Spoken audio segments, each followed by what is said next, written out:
Bad news for Matt Gaetz and all of the other individuals involved in the trafficking investigation down here in Florida, as yesterday, a federal judge finally decided to grant Joel Greenberg's request for a delayed sentencing because he's being such a good cooperating witness.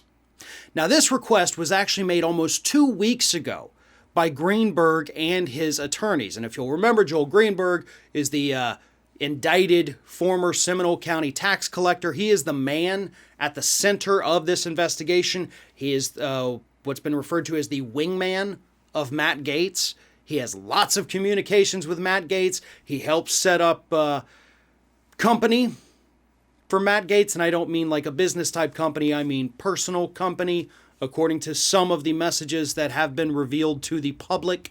So yeah, this is really, really bad news for Matt Gaetz. And honestly, it's kind of ironic, right? Because just yesterday I was saying that I'm losing hope. You know, at the beginning of this, I thought for sure Matt Gaetz is going down. Then started to get a little iffy. Then more evidence came out, the text messages showing that Greenberg was specifically setting up girls for Matt Gaetz, all those Venmo receipts. And I thought, okay, yes, now I have optimism again. But then time passed too much. Nothing happened. I lost it again. But the fact that Greenberg can now get a second delay in his sentencing means that he is providing material evidence that is so valuable to these prosecutors that they don't want to put him behind bars yet. Not to mention the fact the guy was originally hit with 33 different charges, but he ended up only having to plead to 6 of them. 6, down from 33. That is huge. So Greenberg has the receipts. We know he has the receipts, and sometimes quite literally the actual receipts. And we know that he is cooperating to the fullest extent of the law, and we know that if he does not fully cooperate, he could be hit with those remaining, 27 charges if he does not fully comply with the plea agreement that he worked out with prosecutors. And again, all of this is likely bad for Matt Gaetz, given the information we already know that Greenberg has turned over. But let's also not forget there's several other individuals that were named in Greenberg's indictment as unnamed co-conspirators. So we don't know who they are. There were 5 of them total. We're assuming one of them is Matt Gaetz. So that leaves 4 other individuals, most likely. Maybe Matt Gaetz isn't even one of them.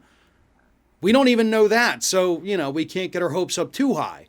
But who are these other individuals? Are they just low-level idiots down here in the state of Florida? Or are they high-powered politicians? Time will tell. Eventually, more indictments will come in this case, but at this point, we do all have to be patient. He didn't get a delayed sentencing at this point just because he has a couple more days of cooperating to do. This is probably weeks or months into the future when we might see more possible indictments, because it's not just Greenberg giving up the information. The investigators, the prosecutors, they have to verify and validate it, because he can give them all the information they want. But if they can't back it up with anything else, if the evidence is a little too flimsy, they can't go forward with indictments. So this is a positive step forward, not for Matt Gaetz, but for those of us who are hoping this investigation yields some, positive results. It's moving in the right direction, just maybe not as fast as we would want. So be patient, because big things are eventually going to be on the horizon. Thanks for watching, and don't forget to like, comment, share, and most importantly, subscribe to our channel for fresh content 7 days a week.